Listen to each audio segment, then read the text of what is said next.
Have you ever felt that your kindness goes unnoticed, or even worse, is taken for granted? If so, you're not alone. In today's world, genuine generosity often flies under the radar or meets with indifference. We were raised to put others' needs above our own, to share, to help, to give. And now as adults, we're full of the desire to do good. But what happens when our kindness turns against us? What if people start seeing us as an endless source of help and support? In the modern world, this is a harsh reality. Sometimes the more we give, the less we receive. And it's not just about time or money, it's about our energy and peace of mind. Stoicism teaches us about balance and self-preservation, but we often find ourselves stretched too thin. Today, we're going to uncover the hidden dangers of excessive kindness and dive into 4 Stoic principles that can help you find harmony. So if you've ever felt that your help isn't appreciated, this video is for you. First, excessive kindness can make you seem weak. Stoicism teaches inner strength and self-restraint. But here's the catch. If you're always helping everyone, you might give off the wrong impression. There's a fine line between being helpful and being overly generous, which can lead to a misperception. Imagine this. You're always ready to lend a hand, but in the end, people see you as someone they can dump responsibilities on. This can make you appear weak, and people may stop valuing your contributions. But here's the key. Start saying no, firmly but politely. Picture yourself as someone who respects their time and values themselves. When you set boundaries, it changes how others perceive you. You're no longer just the person who's always willing to help. You become someone who commands respect. Saying no isn't just a refusal, it's a statement of your worth. It's a sign of inner strength, not weakness. So next time you're tempted to say yes when deep down you want to say no, remember this: stand your ground. It's a necessary declaration of your power and value. Second, unrealistic expectations can lead to disappointment. Here's a Stoic truth. Happiness shouldn't depend on the actions of others. When you give, do it without expecting anything in return. This will help you avoid disappointment and maintain emotional stability. But let's be real, it's hard. You're generous, hoping deep down that people will reciprocate. You want them to see and appreciate what you're doing. But what if they don't? This is where we get burned by our expectations. Think about it. You always take responsibility, do favors, and help out. Naturally, you expect others to do their part too, right? But when they don't, it stings. You end up feeling drained, frustrated, and disappointed. People are different. Stoicism reminds us of the harsh truth that we can't control others' actions. So manage your expectations. Try to let go of them. Don't expect gratitude or a favor in return. The true value lies in the act of giving itself, not in what you get back. This mindset will help you stay calm, no matter what comes your way. Third, giving too much attracts the wrong people. From a Stoic perspective, the energy you project attracts people of a similar kind. When you're positive and balanced, you attract generous and genuine people. But if you're constantly giving until you're exhausted, you'll attract those who seek to take whatever they can. Imagine being the person who never says no, always ready to help. Sounds great, right? But soon you'll notice that the people around you don't want to give, they just take. Worse still, you might even draw in those who will exploit your generosity. The key is to recognize when you're overdoing it. When you do, you conserve your energy and attract the right kind of people. Those who appreciate what you offer and are ready to give back. Think of it as a two-way street. You want to be around people who respect you and what you bring to the table, but don't let anyone take advantage of you. This way, you build relationships based on mutual respect and genuine connection, not just one-sided giving. This is the Stoic way, balanced, respectful, and authentic. Fourth, losing yourself in others' needs. Stoic wisdom tells us that when you're constantly busy with others' problems, you might be avoiding your own inner struggles. By always serving others, you lose touch with yourself. Your own voice gets drowned out in the noise of other people's demands. And then, when you finally have a moment of peace, all the fear and pain you've been running from come rushing back. Stoicism is about staying true to your own needs, setting boundaries and following your own path. It's not just good for you, It's essential for living a true life. So next time you feel the urge to bury yourself in someone else's problems, pause for a moment. Face those heavy feelings head on. Stay true to what you really need and want. You'll see that by respecting your own boundaries, you'll be in a much better position to help others in a healthy, balanced way. Fifth, the trap of constant giving. Stoic philosophy values moderation, especially when it comes to giving. It's like steering a ship in a sea of endless demands. When you give too much for too long, it can seem gratifying at first, but it's a slippery slope. Here's the thing. People naturally gravitate toward what's easy. If you always take on responsibility and solve problems, you're essentially allowing others to stay in their comfort zone. They don't feel the need to step up and grow, which isn't just bad for them, it's bad for you too. You end up shouldering a burden that doesn't belong to you, and this can drain your energy and emotional state.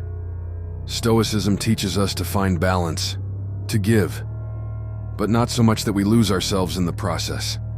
When you start setting boundaries and easing up, something interesting happens. People around you begin to step up and take responsibility for their own lives. This is good for them and for you. A powerful quote from Seneca captures this idea perfectly. True generosity is giving what is needed, not just what is asked for. This quote reminds us that sometimes the greatest gift we can give is not to fulfill every request, but to allow others to meet their own needs. In this balance, we find the essence of true generosity. Generosity that enriches everyone involved without depleting ourselves. Sixth, excessive kindness can breed suspicion. Stoicism teaches us to live by our values, regardless of others' opinions. The goal is to follow your principles, creating a sincere and lasting reputation. However, in a world where true kindness is rare, excessive kindness can ironically raise eyebrows. People might start questioning your motives. They might wonder, why is this person so generous? What's in it for them? It's not that you've necessarily encountered a group of cynical people. Often it's just a realistic reaction. People are used to seeing kindness with strings attached, so when someone comes along who's eager to give and help, it can seem suspicious. In many cases, they've encountered people who seemed kind, but had hidden, selfish agendas. This experience makes them approach genuine acts of kindness with caution and even skepticism. But that doesn't mean you should hold back your generosity. It's about finding balance. Be kind, but be transparent. Let your actions speak to your honesty. Remember, it's not about seeking approval. It's about staying true to your values. Over time, consistent and balanced kindness can break down walls of suspicion, showing the sincerity of your intentions. This is what Stoicism advocates for, a virtue that stands the test of time and skepticism. Seventh, the risk of falling into dependency. Stoicism warns us of the danger of losing balance in life, especially when it comes to giving. It's all about moderation and self-control.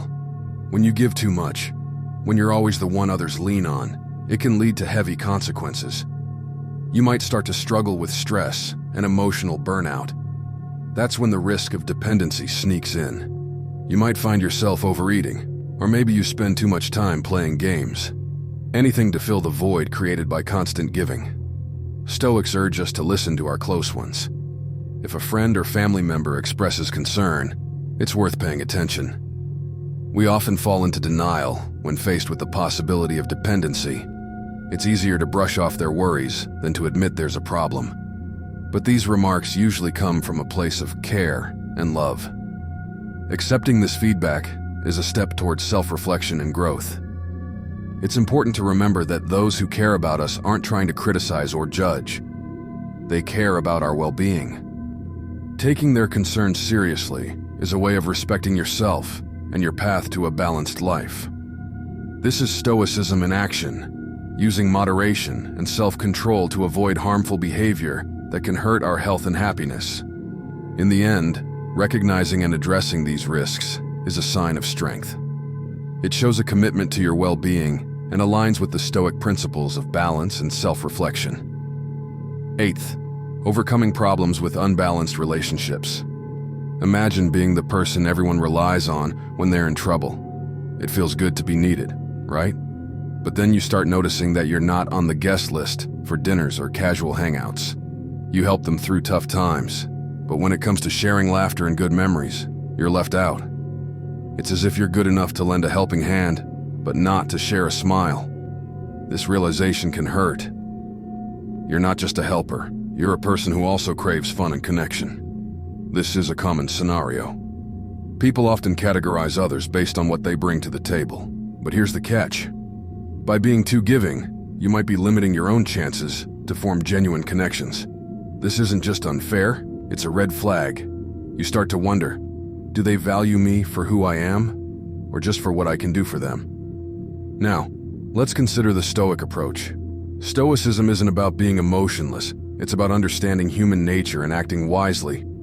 This situation is a chance to reassess your relationships. It's a test of your ability to discern who values you as a person and who sees you as a means to an end. It's tough, but it's crucial. You learn to identify true friendship and distance yourself from one-sided relationships. Moreover, Stoicism encourages us to reflect on our role in this dynamic. Are we reinforcing this behavior? It's about finding balance in friendships, helping others while staying true to yourself. By setting boundaries and expressing your own needs, you invite more authentic connections into your life. You begin to attract people who appreciate you for all that you are, not just for your willingness to help. This approach not only aligns with Stoic principles, but also leads to more fulfilling and balanced relationships. Ninth, the lack of reasonable boundaries with close ones. Stoic wisdom teaches us to set reasonable boundaries in all areas of life, including relationships with close ones. It's hardest to say no to loved ones. We fear hurting someone we care about or appearing unkind. After all, relationships are built on trust and care, right? But here's what Stoicism says. True care isn't about limitless self-sacrifice. It's about valuing your own strength and resources. Without boundaries, even relationships with loved ones can become draining. Imagine this. You're always ready to help, but one day you realize your own needs have taken a back seat. As Seneca said, helping friends should have its limits. Otherwise, we ourselves will need friends. The key point here is not to go to extremes. It's not about completely refusing to help. It's about learning to set boundaries with love. You might promise to help with something small and manageable, or if a relative wants you to assist with home repairs all week, explain that you can only dedicate your weekend. The main thing is to communicate your position calmly and respectfully. Don't feel guilty or ashamed. In the end, isn't it better to help a little but wholeheartedly than out of obligation and resentment? As Marcus Aurelius said, it's better to refuse when you can't give than to give, and then regret it and harbor resentment. Practice this skill gradually. Start with saying no to small or non-urgent requests. Over time, you'll feel more confident in setting boundaries on more serious issues. The key is to act from the heart, and remember that self-care is also an expression of love. Love for yourself. Your loved ones may initially be upset or not understand you, but if these relationships are truly valuable, they will grow and evolve into mature connections where each other's needs are understood and respected. This is the essence of true Stoic wisdom in interpersonal relationships. 10th, underestimating personal time. One of the greatest gifts life gives us is time. However, in the hustle and bustle of everyday life and the constant pursuit of goals, it's easy to fall into the trap of endless commitments. We respond to every request, agree to unnecessary meetings, and end up discovering that real life is passing us by. As Seneca said, we are not given a short life, but we make it short, and we are not ill-supplied, but wasteful of it. One of the core teachings of Stoicism is the value of time and its prudent use. In our time of constant rushing, it's easy to fall into the trap of endless commitments. We react to every request, agree to unnecessary meetings, and as a result, we find that real life passes us by.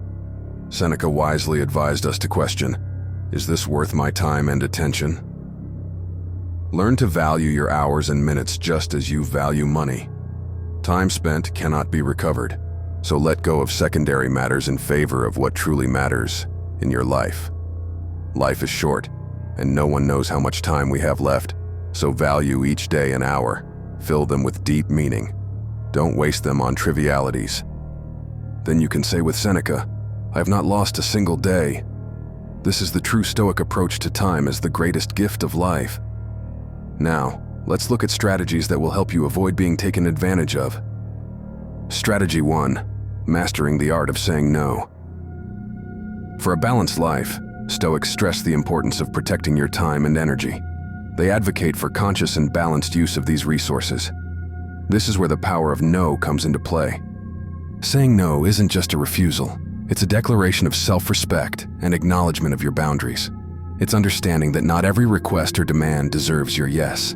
Many of us are conditioned to see no as a negative, but the truth is, by overloading ourselves and agreeing to things that leave us drained or resentful, we're doing more harm than good. Saying no isn't pessimism. It's practical wisdom. It's guarding your well-being and focusing your efforts where they matter most. Start practicing saying no in low-stakes situations. Understand that every time you say no, you're not just refusing a request. You're making a choice about how to live your life. You're defending your time and your energy. This isn't selfishness, it's self-preservation. Remember, the ability to say no is a skill that needs to be developed. At first, it might feel uncomfortable, but with practice, it will become a powerful tool for maintaining balance in your life. By mastering the art of saying no, you reclaim your freedom and protect yourself from being overwhelmed or exploited. This is a fundamental step toward living a life that aligns with your values and priorities, according to Stoicism. Strategy 2. Engage in self-reflection. Stoicism emphasizes self-awareness as a cornerstone of balance. This strategy involves tuning into your feelings that signal whether you're giving too much. Stoics didn't suppress emotions, they encouraged deep understanding of them. Start by observing how you feel when helping others. Ideally, generosity should bring a sense of satisfaction and joy. A feeling like walking on clouds, as Seneca described. But if you feel drained, resentful, or exploited after helping, it's a sign that something is off. These feelings are your inner compass, guiding you when it's time to reassess your boundaries. If you're constantly experiencing negative emotions after helping someone, it's a sign that the act of giving is costing you more than it should. To implement this strategy, create moments of reflection after you've helped someone. Ask yourself, how do I feel right now? Am I energized or drained? Do I feel appreciated or used? This self-reflection isn't about guilt or self-judgment. It's an honest self-assessment. Recognizing and respecting your feelings isn't selfish. It's a form of self-care. By listening to your emotions, you can adjust how you give, perhaps setting limits, saying no more often, or being more selective about who and how you help. A Stoic approach to self-reflection will help you find a balance between helping others and caring for yourself. Strategy 3. Beware of energy vampires. In Stoicism, discernment and self-discipline are key virtues, especially in relationships. Identifying and distancing yourself from those who drain your energy, so-called energy vampires, is essential. These are people who, after you interact with them, leave you feeling exhausted, overwhelmed, and emotionally depleted. Energy vampires are often characterized by endless complaints, pessimism, and a tendency to exaggerate problems. Their presence can significantly drain your mental and emotional resources. The Stoic approach to such relationships isn't harshness, but wise discernment. It involves recognizing that some people, no matter how much you try to help them, may not change or benefit from your support. They aren't necessarily bad people, but their influence on your well-being can be extremely negative. With such people, it's important to establish firm boundaries. If after spending time with someone you constantly feel worse, it's a sign that you need to reassess the relationship. This doesn't mean you need to abruptly cut ties with someone or become indifferent to their problems. Instead, it means limiting the impact of their negativity and protecting your own emotional health. In practice, this could mean setting limits on the time you spend with them, the type of support you offer, or even stepping away from the relationship if necessary. Remember, Stoicism teaches us that we can't control other people, only our reactions to them. By choosing where and with whom to invest your energy, you show music self-respect, which is of paramount importance. Strategy 4. Prioritize self-care. This strategy is based on the idea that it's crucial to carve out time and space for yourself. It's about making time for activities that bring you joy and relaxation, whether it's practicing yoga, painting, or simply enjoying a cup of tea with music. These moments are vital for your well-being. Treat this self-care time like an appointment with yourself, just as important as any other commitment on your schedule. Make it a priority to fulfill your obligations effectively so you can dedicate time to these rejuvenating activities. It's essential to take this practice seriously, planning it regularly, whether daily or weekly. Now, here's the most important part. When someone asks for your help, remember your commitments to yourself. It's okay to say no. It's not about being unwilling to cooperate or not caring. It's about respecting your own needs.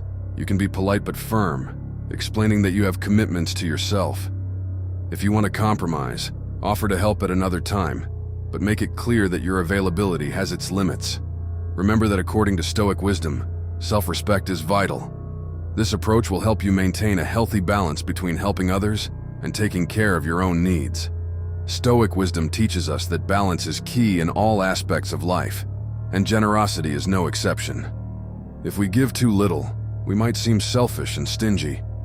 But if we give too much, we risk draining ourselves, leaving nothing left for our own well-being. Always remember, when you're unsure whether to give or not, the word no can become your best ally. If you found value in this video, please like, subscribe to our channel, and leave a comment. May your path be stoic and full of wisdom. See you next time.